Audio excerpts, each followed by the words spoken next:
Hello, hello, it's Friday.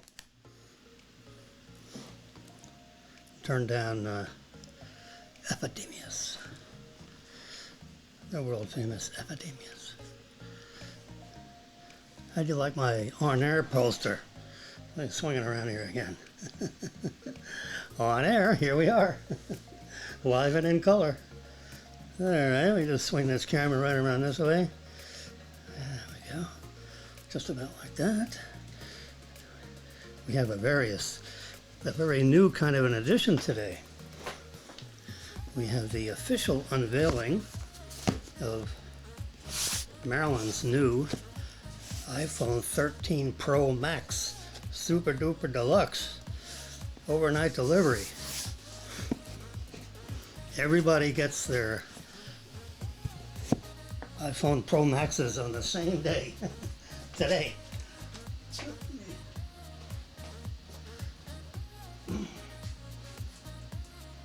Close the door here so we get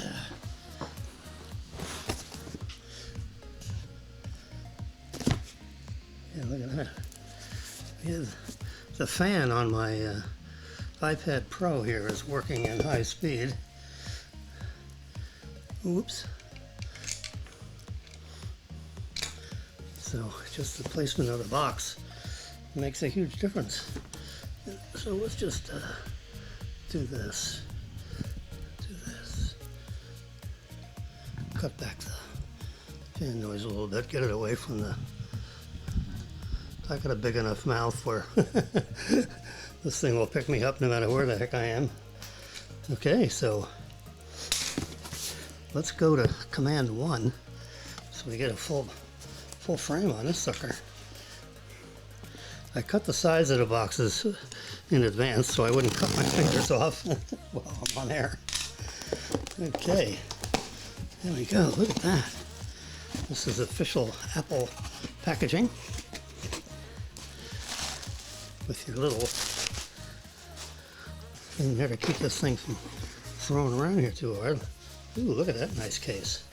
It's got an embossed kind of a label on top for those of you that are not familiar with new iPhones. And they give you, you know, the AT&T, I got an AT&T, what you call it? I ordered them from AT&T. Ah, it's telling me that telling me I just got my iPhone. Yes, I did. And this is the official real resealing tape in case you want to send it back. But instead of standing online at AT&T, which I've done, I mean literally standing online at the store, I did it twice. Once out of curiosity and once for the Boca News, the state's oldest print newspaper. Boca News. No, not the Boca News. What is it? It's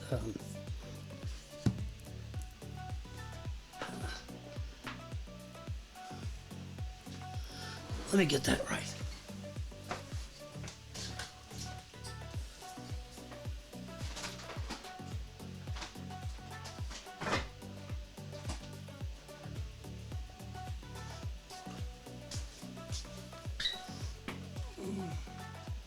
Looking for my press credentials. Oh boy. Anyway, for the newspaper. Anyway, age is a bitch, but the alternative's a whole lot worse. You want to keep aging. Anyway, so here's that. Whoops, let me get this out of the way. So here's the box. It's actually raised where the cameras are. All right, wireless. With Marilyn's phone number on it. iPhone. Before we unseal it, let me look at the microprint here and make sure we got the right one. iPhone 13 Pro Max. They print this stuff in such fine print. Who the hell can see this? Ugh.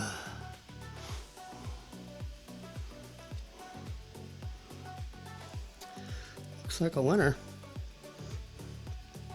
It's got the IMEI number. You know, you needed that. So here you go. There's a little, look at this little nice little green arrow they give you. And you just pull this thing, yoop. And now it's unsealed. So now it's been touched by human hands. So we're gonna open this baby up. It's like Christmas time at Jimmy's house. All right, so you open this right up. And then they got a little tab-a-rooney here, so you don't have to ruin your fingernails getting the thing out of the box. And then this peels off to expose, oh my God, that bright, shiny new screen. And this gives you the magic key.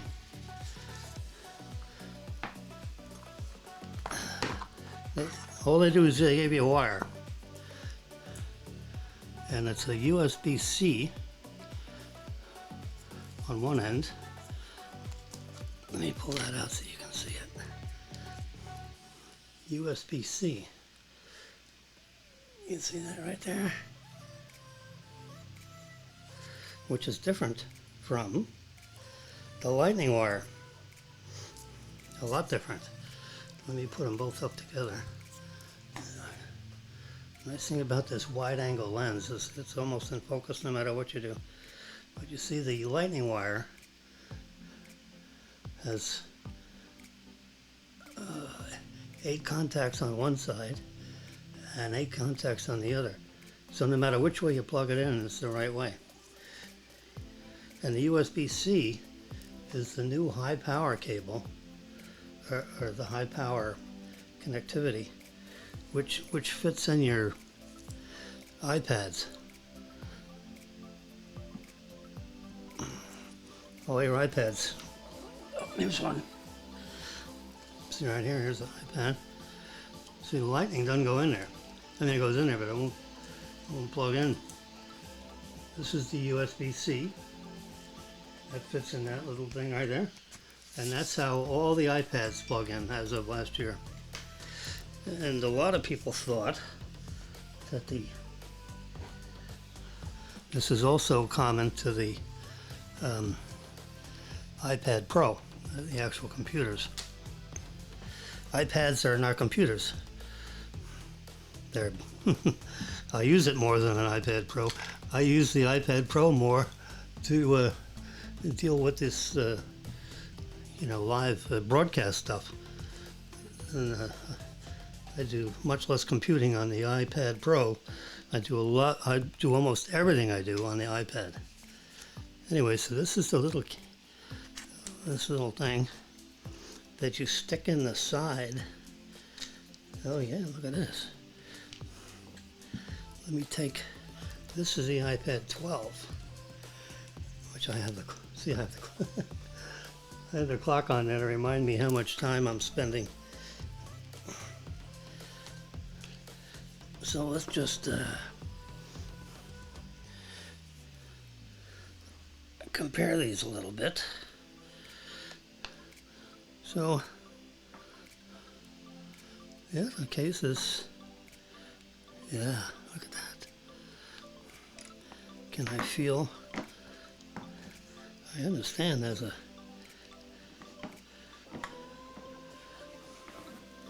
let's lay them both down this way on the table. Yeah, the iPad, the 13 is 1 millimeter thicker than the 12. People, I guess, were screaming so much that, about battery life. So now that the phone has been officially released,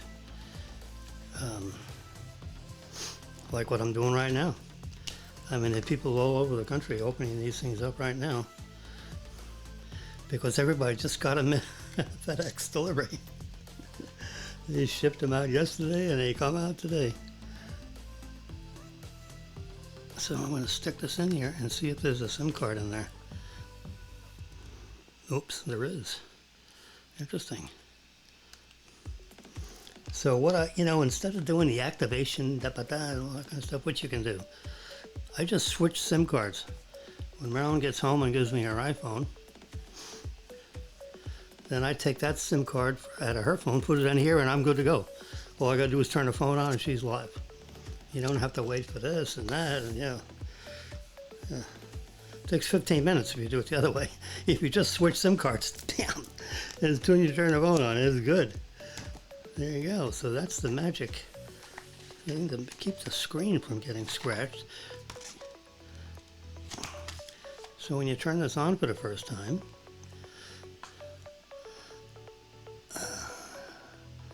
there you go. You get the traditional Apple logo right in the middle of the screen.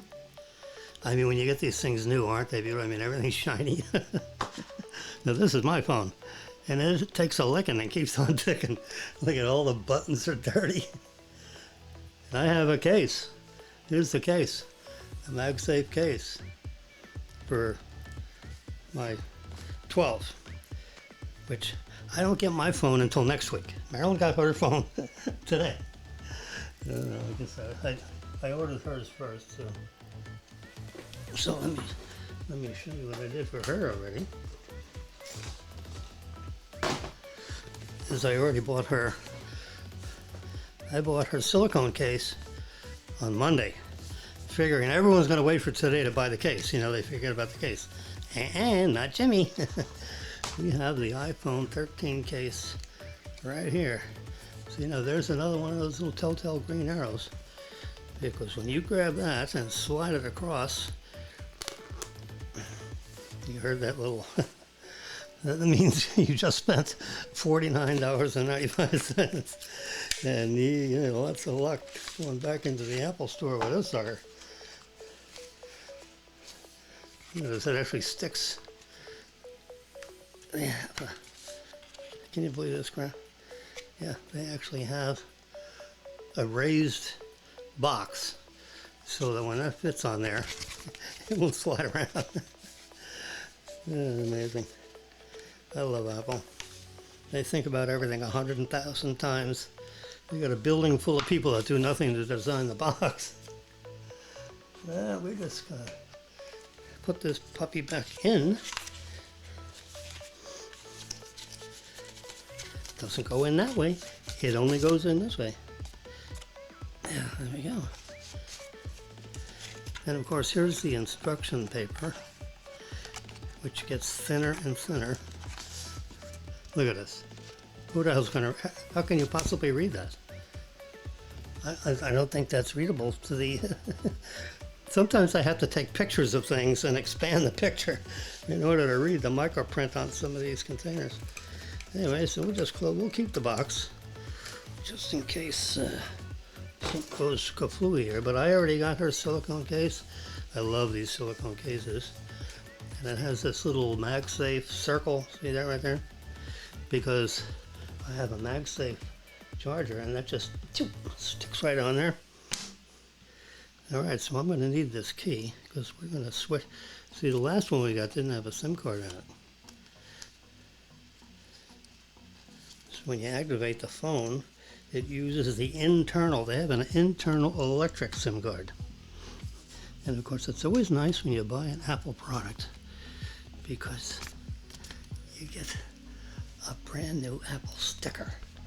And I got Apple stickers everywhere. I got a big sticker, 2 stickers on my sliding glass doors so you don't walk into the door. You got an Apple logo staring you right in the face. So every time you buy something Apple, they send a sticker. I bet you guys didn't know that.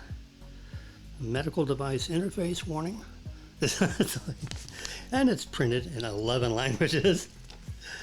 Okay. There's not much to this, and it's and the print. This is your instruction book, which yeah, you got to go online to see that, because you know Apple distributes billions, literally billions of iPhones. They're running on their 2nd billion. They're right now about 1.5 billion. So I'm going to put that and that in here. The key, the pin. You can use open up a paper clip, but this is actually designed to stick in the thing where the SIM card is. So when Marilyn gets home, we'll switch.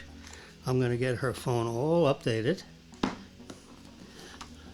meaning I'm going to go into her, what do you call it? Look at this. Hello. Did you see that?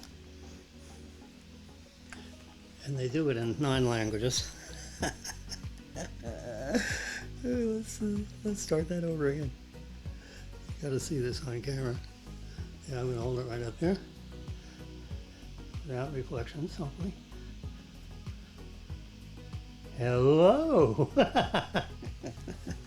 Oh, I'm having so much fun. And then, of course, it's in Chinese. And then in Schwengali. All right, so after that little presentation, see, look at this. You see that right there? Oh, let me do Command 9. See, it says here, continue setup using, but I don't want to use my Apple ID, no, because that's my phone. So we're gonna go eat. So when it detects an Apple device, when you turn on a new one, it says, hey, say yes, and we'll put everything from there to here. And you don't have to do a thing. You don't even have to think. But we are activating Marilyn's device. Where's her iPad?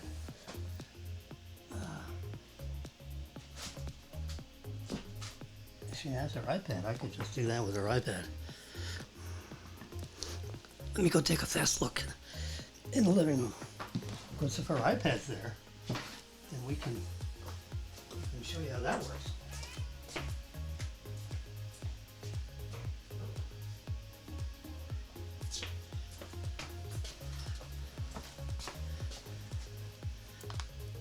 No, she took it. Nope. There. She took it because her iPad is, she plugs a thing in, and when people come in the front door, she's the director of the Women's Executive Club. And in the Women's Executive Club, they have guests that come. And if they want to have luncheon, you know, a member would bring a guest and forget to tell the person in advance or something. So then with Marilyn's iPad, with the, you know, what do you call it? The strip reader, she can have people pay at the front door for the luncheon. And I think the luncheon is today. Your package arrived. Yes, it did. AT&T status. Look at that. There, right there. Oh, you gotta be fast. It's telling you that Marilyn's iPhone showed up. So there we go. So we pick United States. See how nice it is? And they have all the other countries down here. But Apple puts it right there. And quick start. Bring your iPhone or iPad near. We're going to do it manually. And we're going to, there's the RPP 801. That's my network. And then I put in my secret password. Oops, that ain't going to work.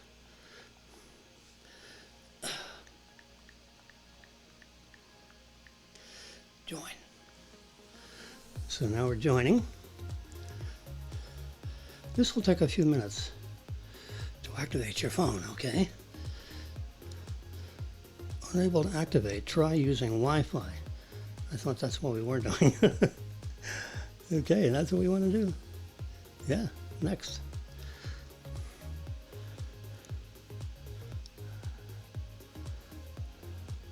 This may take a few minutes. Okay, it doesn't, but we've got. I'll put my phone up there with the clock. There we go. There we go. All right. There, see, continue. See, it only took 10 seconds. So now we're going to. Not too sure how to do this. Oh, we made the command one. Make it full screen. That'll make it easier. So I'll try and see. Let me, if I turn this brighter, then everything's bright.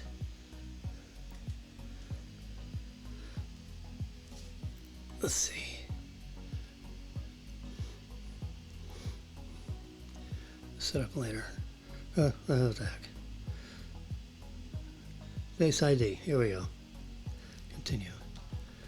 I always set up Marilyn's face and my face. So if I ever have to work on her phone, I don't know if you can see what's going on here. Get started. There we go. There's Jimmy. Oh, God. Oh, what a scary look that is. Oh, Lordy. You got to hold your full arm's length, apparently. And you rotate it around, trying to keep your face in the middle. I don't know how you do that. Okay. It's giving me the arrow.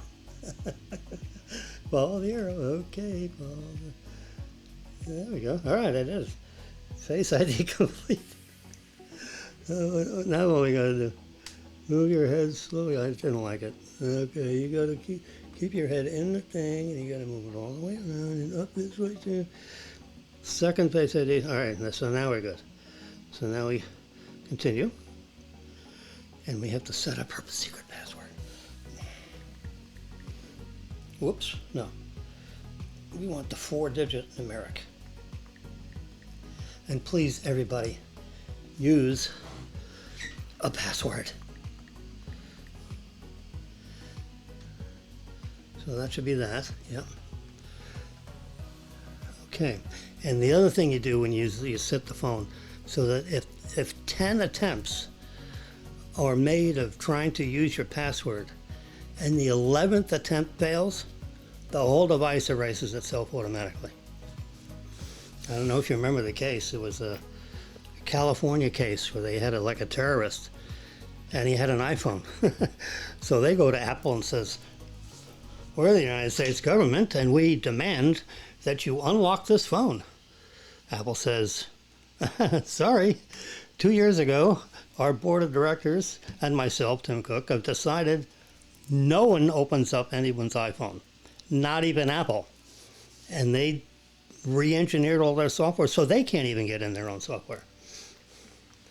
Now, that doesn't mean it can't be gotten into, but Apple has no secret, pass key. They don't have any secret code. They don't have any of that stuff. I don't know why this happens.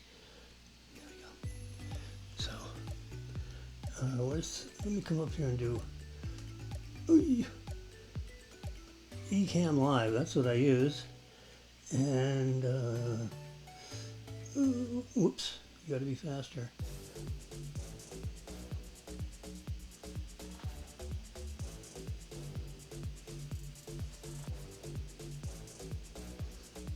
Window. We want full screen. There we go. Motion F. Well, that makes sense. We use function F from now on. Anyway, so now, there we go with the hello again. So now it's going to take me back to where I left off, hopefully. All right, restore from iCloud backup. Yes. I touch that, and I put in the Apple ID. Let's see what it's.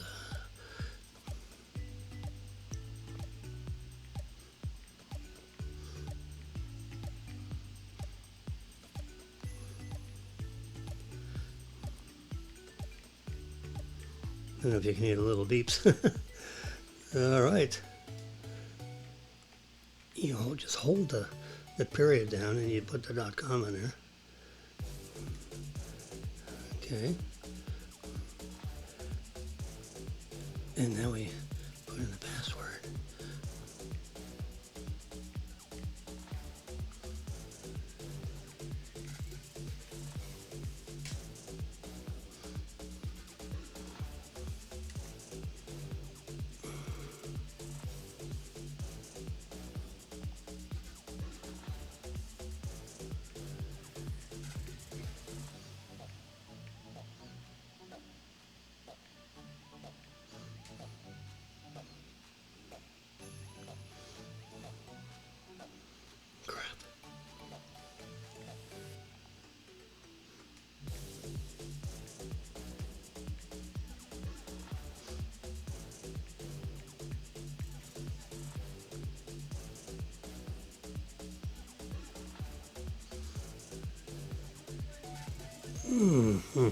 Crap. Oh, let's see. How do we get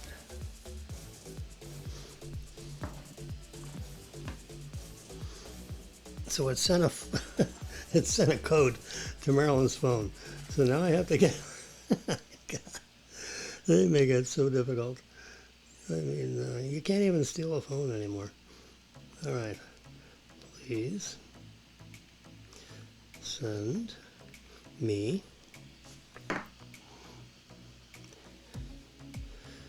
your SEC. Oh, shit.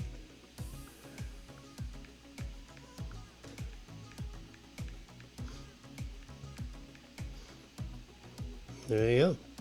So I sent her a text message. It's the lunch hour. She's finishing the lunch hour at her club. So she'll text me back her code and then we can finish with the setup here. Whoops. So that's going to have to sit on park for a little bit. So that was kind of fun, huh? So we got Marilyn's new iPhone.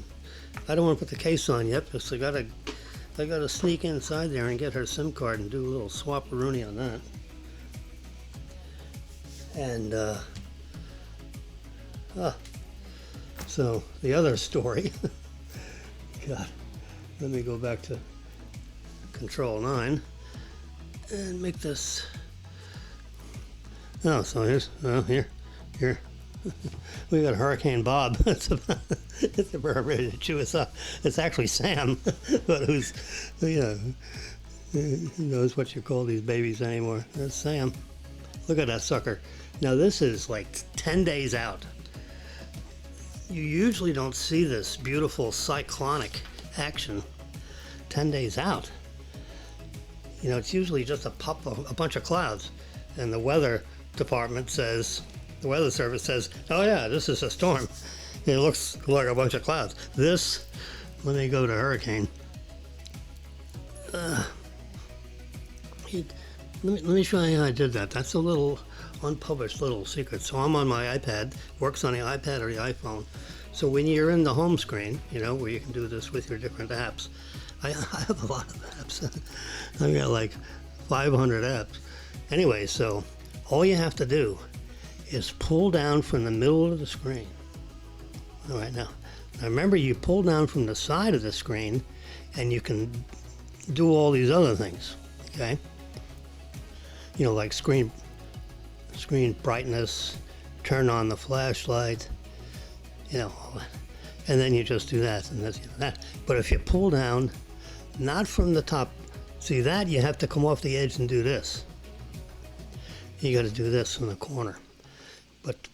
But for this very special thing that they never tell you, is you come down from the middle and you get like a search engine kind of thing, as opposed to pulling down from the very top and then you get all your notifications. Woman 59 struck and killed by a vehicle in Boca Raton crash. Breaking news. Live televised interview with Kamala. Oh, can't wait for that. I can't wait to miss that one. Yep. I heard Biden's speech today was scrambled eggs. Oh, boy, I tell you. Ugh. All right. So Trump has his last rally. You know, he has them about every 5 or 6 weeks. And he stands in front of the microphone and he says, "Miss me yet?" His opening word. I screamed. I said, "Yes, we miss you, Jesus." Oh, we got a guy that's got scrambled eggs. You know, how the hell is he going to be the commander-in-chief? All right, anyway, let's get back to hurricanes. So you come down here and you just touch the middle of the screen and you pull down. Whoops. You pull down from the middle. And you get this search. Oh, you know, so I want the hurricane app. So I just touch H. So how many? I got Humana, I got Honda, Hop AR, I don't know what that is, and the hurricane. There it is right there. Okay, so we're going to go. So we're going to touch this one. because it's a hurricane. It's actually a Category 3 hurricane already. It's like, oh my God. Okay, see, there it is, Sam.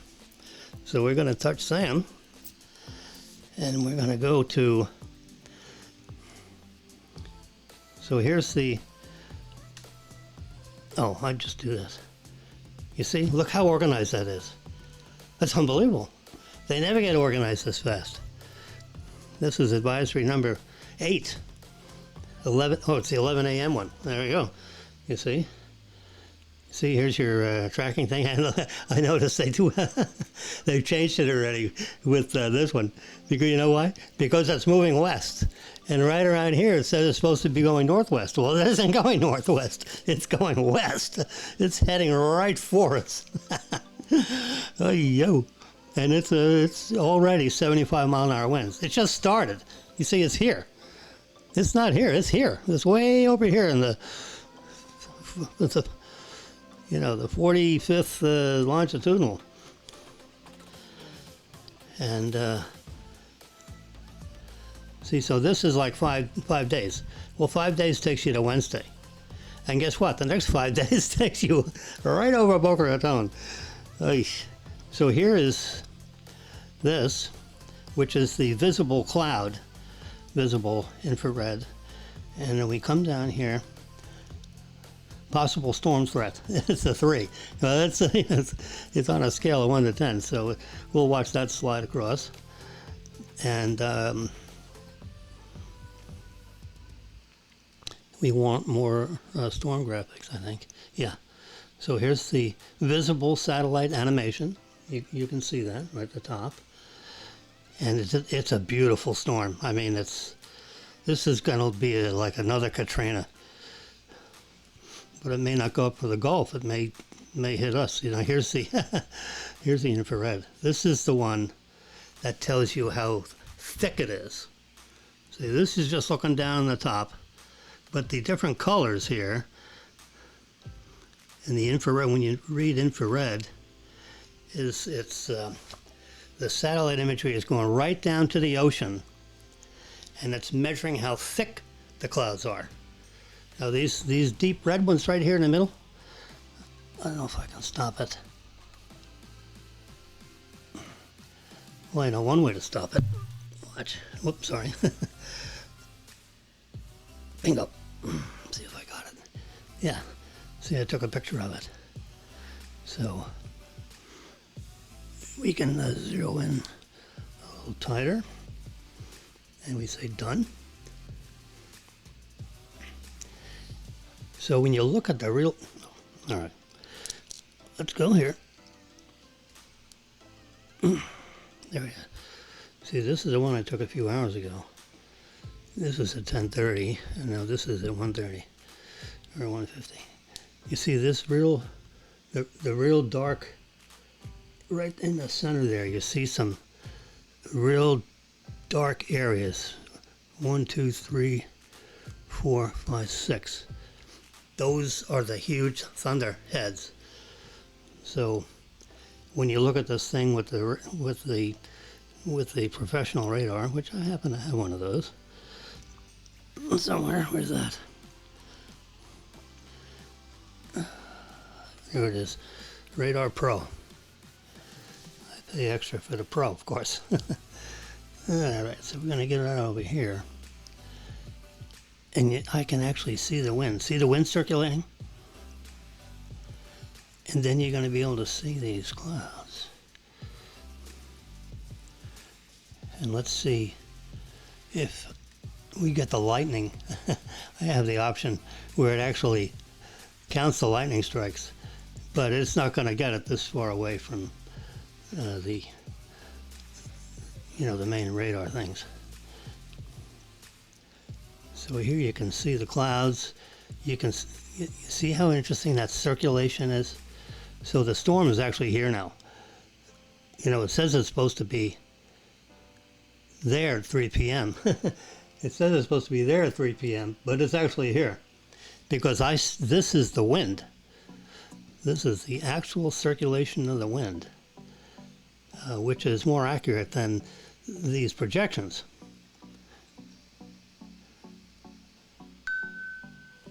Oh, my watch rang. Okay.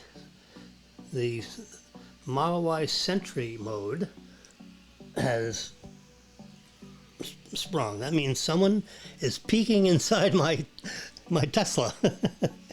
And all the cameras go on in case someone's trying to break into the car. Anyway, so you can see, I mean, you can like do this and you draw lines, you know, and all that stuff. But it's headed right for, so this cone of certainty is, the weather people call it the cone of uncertainty. I call it the cone of certainty because it'll be in the middle of that cone. You can guarantee you that, because the Earth is not going to stop from its rotations. So there's the storm. That's been its track. And they keep on saying it's supposed to turn up, but it's not turning up, which means that it's going to come right over Puerto Rico. Yeah, see over here? You see the lightning strikes? I don't know if you can see the flash. Yeah, oh boy, yeah. You can see the flashes. Let's see, Command 8. There we go, you get full screen of that. You don't need to see me anymore. So, now this is all in advance of this stuff. There's that puppy. That's coming in right as this one gets out of the way. Right now, this is about ready to beat up Bermuda. But anyway, all that is creating all this circulation of moisture, and that's, you know, we're going to be wet. And you can see there's lots of lightning. So the lightning comes out of these 40,000 foot clouds, 40, 50,000 foot hammerhead.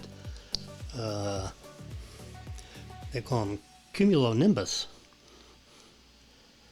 When I was a young lad, I had not my roommate, but the guy that lived across the hall from me in college.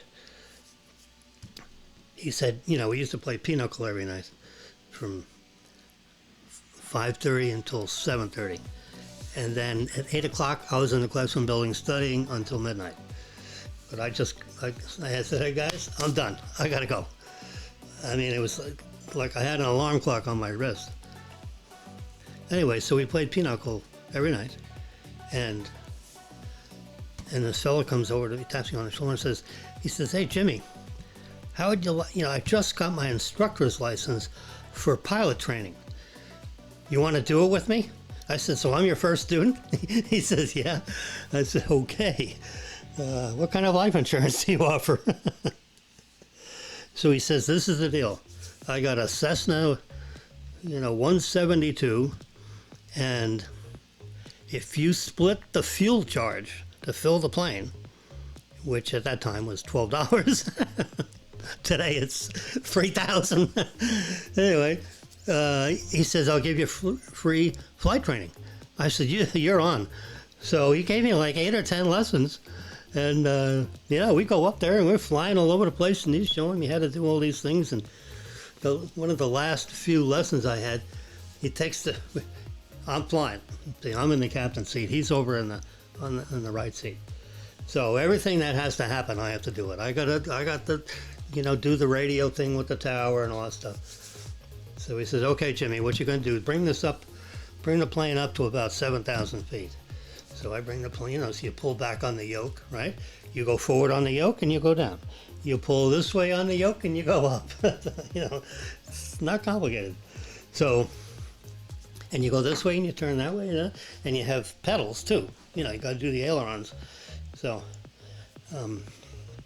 some planes, they do it automatically. But I believe in the Cessna, when you, if you want to turn this way, you got to push down on the ailerons. And if you want to do it this way, and what it does is it raises a little flap on one wing or the other, so that the plane, you know, bends, you know, in the angle of your turning. So if you're going to go to the right wing dips, and you make so you're like flying into the atmosphere. I'm using all these hand motions, you can't see me. We go back to this one. So here's your yoke, So if you're going to turn it this way, then you push down on that pedal on the same side, and that way you're flying, you know, almost like a car with a racetrack. You know how the track is raised if the cars are going this way? So the same thing. If you want to turn right, you push down on the right area, and the aileron will actually lift on the right wing, and that'll force the wing to come down. You know, you ever been a kid and you put your hand out the window and you go like this and like that, and you feel the pressure of going up and down, you know? It's very similar to flying an airplane. But, you know, in that case, you're turning your hand this way. Anyway, so this kid gave me flight lessons. Well, he also gave me a book. It wasn't a thick book. It was, you know, probably the thickness of this box, you know? No, it's more like the thickness of the case, okay? You know, 1/4 inch thick. And he says, now you got to memorize this because you're going to get tested on it. And you know what it was? It was a weather book. It was all about these clouds. So that's why I know this lightning comes out of cumulonimbus clouds, because they have to get up to like 30 to 40, 45,000 feet in order for the cloud to reach up into the upper atmosphere, you know, down to, you know, the lower atmosphere. And the lightning basically is the static charge from the outer edges of the atmosphere. And that's what, and there are other things that create those charges. For example, inside of a thunderstorm, you've got updrafts and downdrafts. You've heard that. You know, when airplanes all of a sudden go down and you just got your cocktail over your shirt. Well, if the plane flies into a downdraft, phew, it can drop like 200 feet, you know, in a half a second. And or you can be in an updraft and all of a sudden, whew, it's like you're in an elevator, you know. So anyway, I had to read through and fully understand, you know, the things about weather. Because the one thing you don't want to do in a Cessna 170 is fly in the middle of a cumulonimbus, because you could be, you know, tossed around and all that, because it's a little tiny plane. You know, a big airliner, it may go up or down, but it won't throw it into spins. But your flight instructor is going to throw you into a spin or two. And anyway, so he says, straight ahead and pull back on the yoke, and let's glide up to 7,000 feet. I said, okay. And what from 7,000 feet, what are we going to do? He says, because I'm going to take the yoke, there's one on each side, you know, co-pilot has almost the same stuff that the pilot has. He says, I'm going to take you up into a stall. So we're going to stall out at 7,000 feet, is that what you're telling me? He says, yeah. I said, okay. So tell me what that feels like. He says, well, it's a new experience. So what you're going to do, so I'm going to go straight up like this, and then the plane is going to stall out. And it's just going to flop over. And what you have to do is using your ailerons, and, you know, because you lost your airfoil. So, you know, all this stuff with the yoke, forget it. So now you pretty much, you know, you got to steer, you got to use your ailerons and things to get the plane to go straight down. Instead of just falling and having the thing spin, you know, you got to get it out of the spin. So you'll use your ailerons to get it out of the spin. So if you push it one way, it'll spin faster. And if you do it the other way, it'll spin slow, it'll stop spinning. And then you want to get yourself from being upside down and the right side up. That always helps, right? And then you pull back on the yoke and your plane goes like that. And it should take about 2,000 feet to correct that.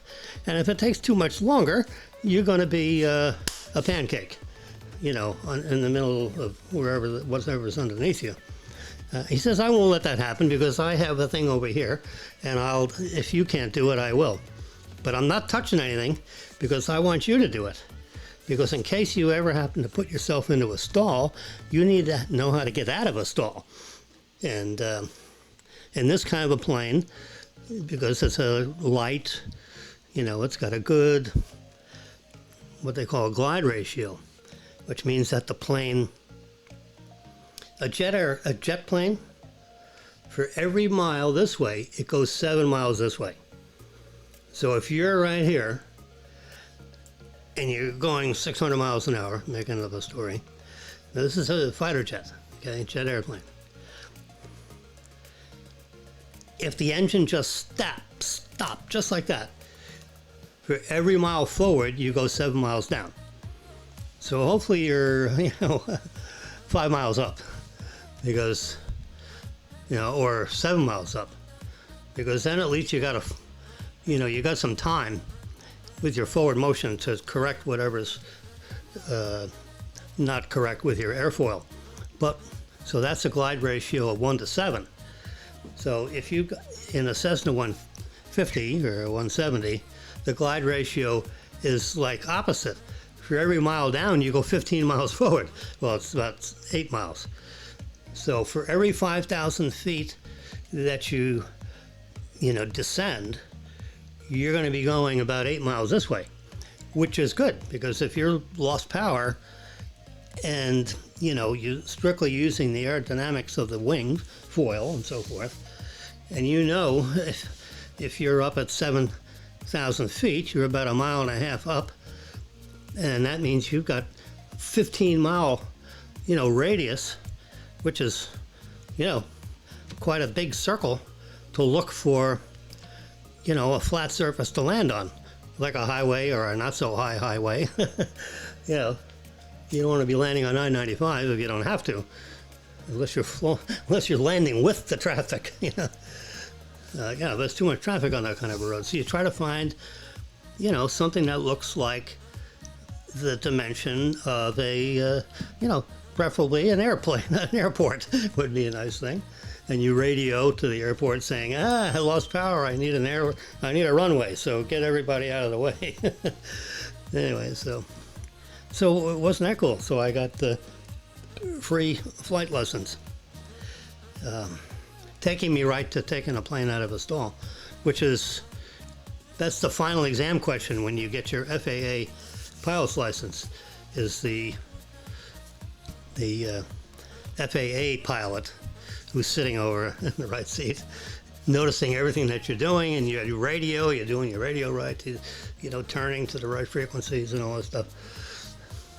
And so the last thing they do before you go back to your airport is he throws you into a stall. And it'll take you up to about 6,000 feet, and you should be out of your stall when you get to about 3,500 feet, which gives him plenty of time to take it out of a stall, so that you don't splat, in the middle of a cornfield somewhere, because he has a survival instinct too. See, look at all this lighting. This is all real time. This is not a recording. This is real time lightning over the Bahamas. Let's go. There we go. Command 8. Do I have this one on?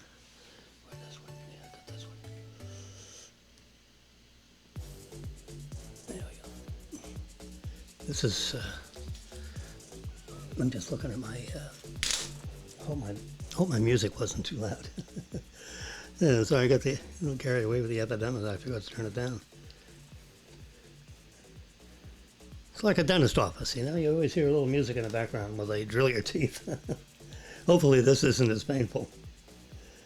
So we can turn that up a little bit. Yeah, there we go. Hey, very unbelievable. This is a 1952 designed microphone.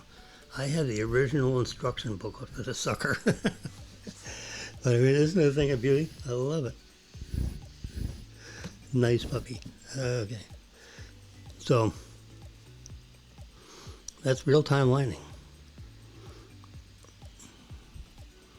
And here's the blue dot is us. So I can zero in, and we can see these storm cells And I got a signal up on my watch that says lightning in your area. And there's a little signal right here that says 2 miles an hour, and there's a little blue arrow going this way.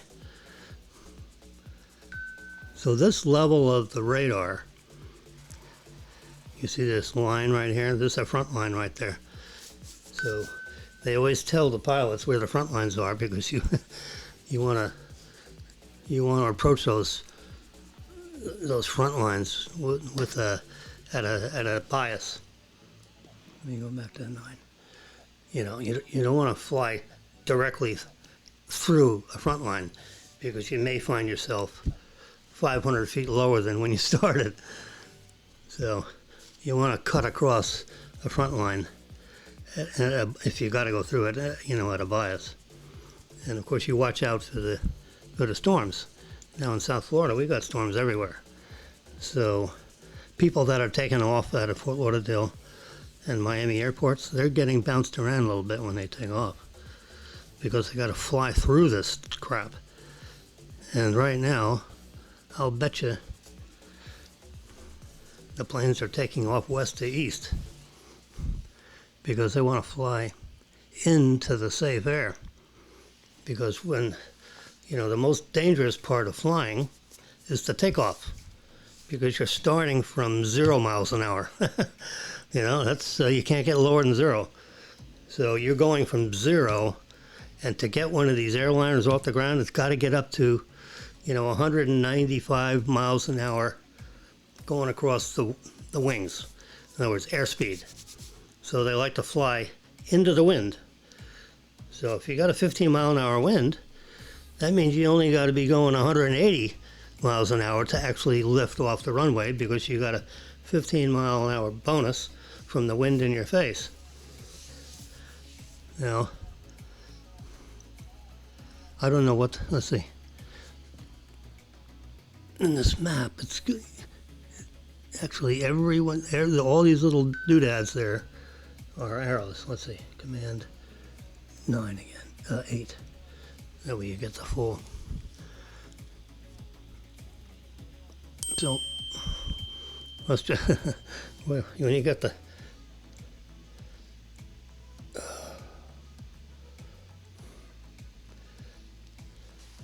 when I have the watch near the microphone and it dings, you can really hear how the iWatch dings, can't you? Okay, so we're looking at the weather map here, trying to get an idea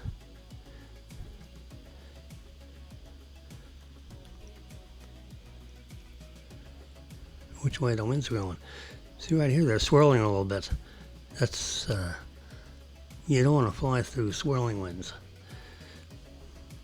So sometimes when they delay the takeoffs or the landing, it's because, weather's a serious thing. Because weather is what goes over the wings and under the wings to create the lift or the not so much lift. Well, the last thing they want you to do is be, 20 or 30 feet off the runway and you get hit with a downdraft. Bam! And this happened. You get these flash downdrafts. And they actually have downdraft radar scanning right above the runway, and it goes up to about 200 feet. And it's that radar is on the co-pilot screen. The pilot screen, he gets, he's got a screen somewhat like this. But the co-pilot screen, he's got, the downdraft, as does the tower.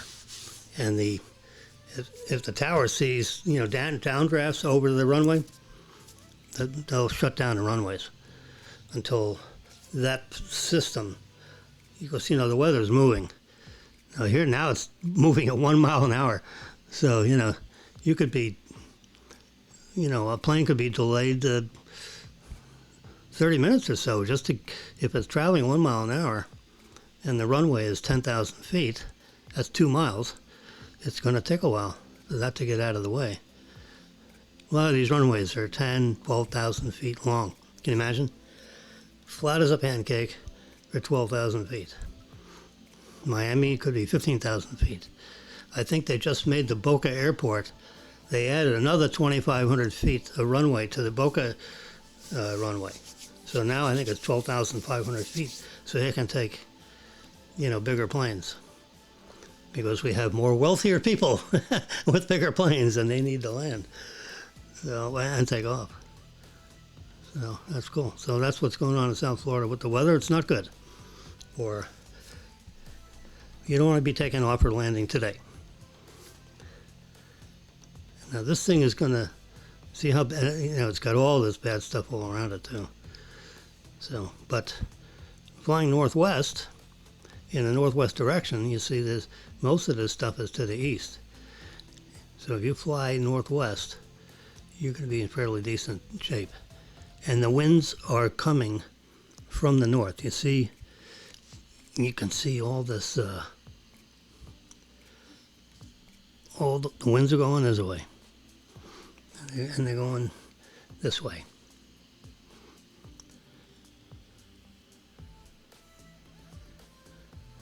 And Cuba's getting blasted. So why is Cuba getting blasted? Well, they got some storms, but they also have like 8,000-foot mountains. So the lightning discharges into the mountains because they go up 8,000 feet. You know what the lightning capital is? The lightning capital of the Northern Hemisphere. More lightning strikes happen here than anywhere else north of the equator. You know where it is? Tampa.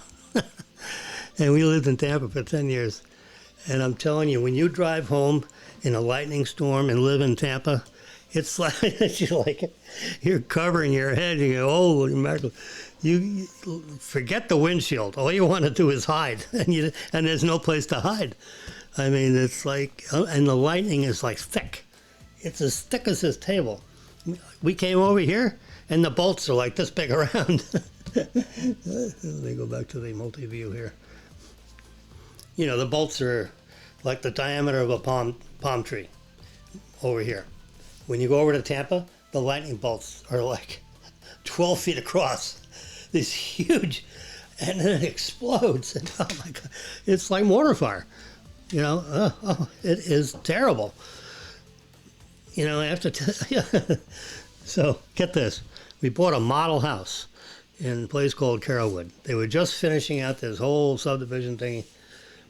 So we just said, hey, Merrill, we like this house. So how many of these you got left over? It says, this one. That's it. So we had to buy the model house or no house at all if you want to live in that neighborhood. So what do you think? Okay, $148,000 later, boom, got ourselves a model house. We're all pre-approved at the bank because we both worked in the bank, so that makes it easy. Plus the bank gave us a special rate of 2/3 of whatever the actual rate is. So that was a good deal. And it was in 1982 when the mortgage rates were like 12. Can you imagine the mortgage rates are 12? Today they're 2. Then it was 12. Anyway, 30-year loan, 12%. That's crazy.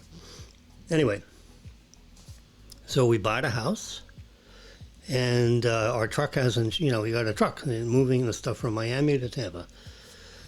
So the everything, so they emptied out. We told them what pieces we wanted, so we kept the bed and we kept a few things. The house is fully decorated and everything. So we said, just leave it all. We'll take it all, and we'll just throw out the crap we got. So that's what we did. And but they emptied out the garage. So, and the garage was a 3-car garage, but the thing was all wallpapered, red carpet. I mean, it was like, the most beautiful 3-car garage you ever saw. Well, that's where all the subdivision stuff was, and a couple of desks and all this stuff. So there was a huge, so they got all their stuff out of there. They took their table out with their models and, they got rid of all that stuff, emptied out the garage totally. And I said, what we're going to do is we're going to make a 2-car garage. Let's see, we're going to split it. So we have a 1.5 garage on this side and a 1.5 garage on that side. But on the left one, we're going to turn it into a pool table party room kind of thing. So we bought a pool table, and the felt we made the red, because we had them keep the carpet on the left side, and we made the the felt on the pool table the same color as the carpet, which was really quite spectacular. You know, who would ever pick red? But it was red, so we figured, all right, we're going to have a red felt. Anyway, so they didn't start doing any of that yet. So now you just had a 3-car garage with wallpaper, red carpet, and 2 garage doors. And, you know, so we had, so, you know, 1 week before we're ready to move in, lightning hits the house. It came right down the palm tree, you know, between the garage and the entry foyer thingy. There was this big palm tree. And the lightning, bam, it hit that palm tree. Well, it went into the house, too. So on the left side of the house, you had all the sheetrock screws, right? Because they screw the sheetrock into the metal studs, you know, with electric drills, you know, and then they wallpapered over it, right? So we, you know, we inspected the house to see what was going on. So we looked around the house. There's really no damage in the house at all. So, I mean, a couple of light bulbs exploded, you know, because of the charge. So then I said, well, let's take a look in the garage, see what's going on. Every screw on the left side of the sheetrock unscrewed itself, and the screw went all the way across the 3-car garage and stuck head in on the wall on the other side. So, so you had rows and rows of these steel screws stuck into the wallpaper head first, not the pointy side, because they unscrewed themselves and shot across the, I mean, if you were in that garage, you would have been, you know, like Swiss cheese. You'd have been shot. So, you know, you'd have a whole row of screws in you. I mean, that's how powerful that lightning is over there. So, holy shit. So I called up U.S. Homes, I think it was, and I said, you know, you guys got to get over to the model house here because all the sheetrock screws are gone on the left side of the garage. Plus, you got to fix up the wall on the right side because you got all these, you don't have to buy any of these screw things. You can just, like, scrape them off the wall and put them back in over on the other side. Oh, God. That just gives you an idea what the lightning is like in Tampa. Anyway, so that's my lightning story. And so how we doing over here? I think it's time to probably hang up the. What do you think? It's 2:30. I started at 1:30. So why don't we just working now this minute. So I think we need to finish. We've been on the air. How about that? 1 hour, 4 minutes, and 53 seconds. That's pretty good. Yeah, I had a couple of interesting stories. We did a box opening of Marilyn's iPhone. Where is it? Is it in the box? I don't know if it's in the box. Look at that. They have, oh yeah, they have one of these green things on both sides. Well, you might as well take this one off too. Now it'll open up this way. Oh, there's no phone in there. Where's the phone? That's not a phone. Oh, there it is. No, it's not there. All right, well, I'll find this. I'll find the phone at a later time. It's probably in here. I just missed it. And so we did an iPhone unboxing. We did a silicone case unboxing. You get a wire. You don't get a charger anymore. So you're going to have to pay your $29 for if you need another charger. And these cases are really quite nice. They fit around the phone beautifully. Oh, here's the phone. Right in front of me. They fit. You see that? That little doodad is right there, and it fits perfectly. These oh, I forgot to show you. These cameras are a little more raised. These cameras are better than the cameras in the 12. Oh my God! Yeah, look at that. Look at how much the bigger in diameter the cameras are, and the white one. Marilyn and I both get the white ones. They call them silver. So you get because if you get the colored, the color can come off. But if you get the white color, which is what that is, right? It comes with a polished stainless steel. All the Pro Max phones are stainless steel, but they put a special coating on it to make it the blue and the red and the yellow and all that. There's a cat hair on this lens. I thought the lens was cracked. Don't do that. Let's see. You see the difference from the 12 and the 13? If you can't see the difference. And the one on the left with my thumb right there, that's the new cameras. So they're not only bigger in diameter, but they also raise higher above the case than the 12. And the phone is 1 millimeter thicker, which gave the ability to have a 1 millimeter thicker battery. And that's why it has like 10 or 12 hours of use instead of 8. And everyone's bitching about the battery, and no one's gonna complain about an extra millimeter. And the cameras are oh my God, they're so much better. If Steve Jobs is alive, he would have a fit that they have raised these cameras. As you can see, they're raised above the shell. I think he would have a fit. I think he'd have a total fit.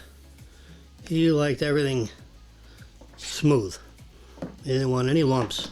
He didn't even like these lumps for the buttons, but you gotta have a couple of buttons. There's no home button anymore, which is, I thought that was gonna be a big deal.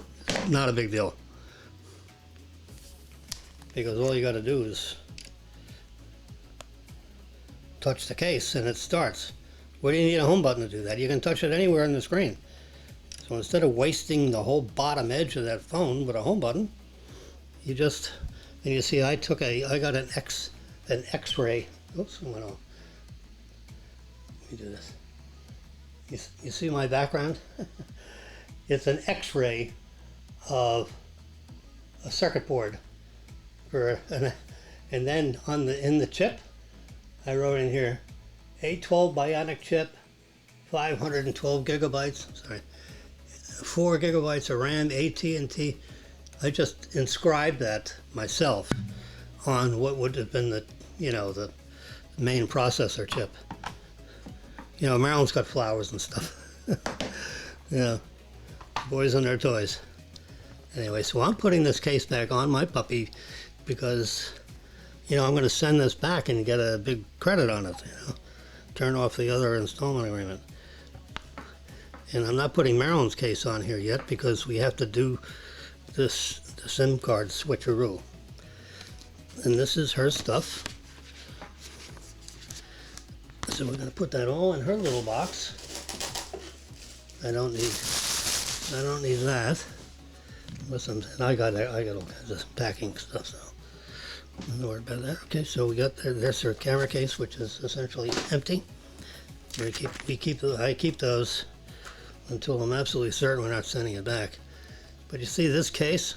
No, you can't see. But the case is all chipped up around the edges because I keep dropping the phone. But you see it, the phone case is elevated just a little bit. So when it does drop, unless it drops on a stone, it'll hit this edge instead of the edge of the phone and crack the screen. So these are and they have a little traction to them because it's silicone. It's not slippery.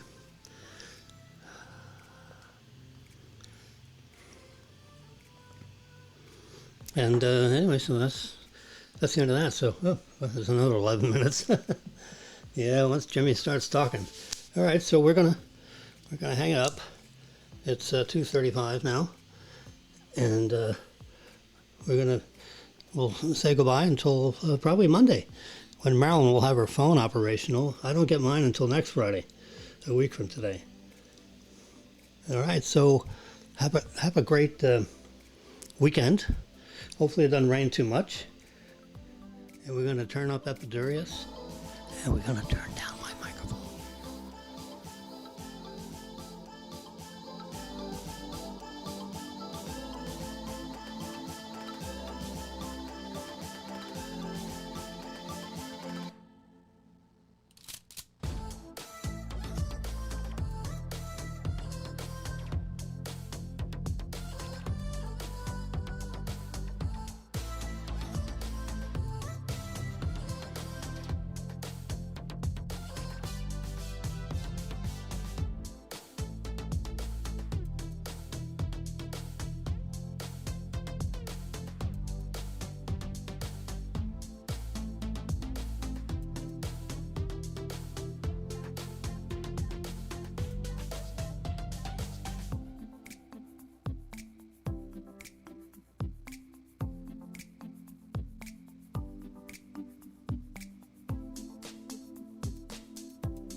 By the way, we're both vaccinated. Get vaccinated. You want to get rid of the pandemic? The pandemic is for those that are unvaccinated. The rest of us are safe. So get vaccinated, please. Plus, I'm 103 years old, so you gotta protect yourself. But everybody needs to get vaccinated. And those who don't are going to end up in a hospital, and a percentage of those are going to be dead. So why be dead? Why be dead early? Okay, bye-bye.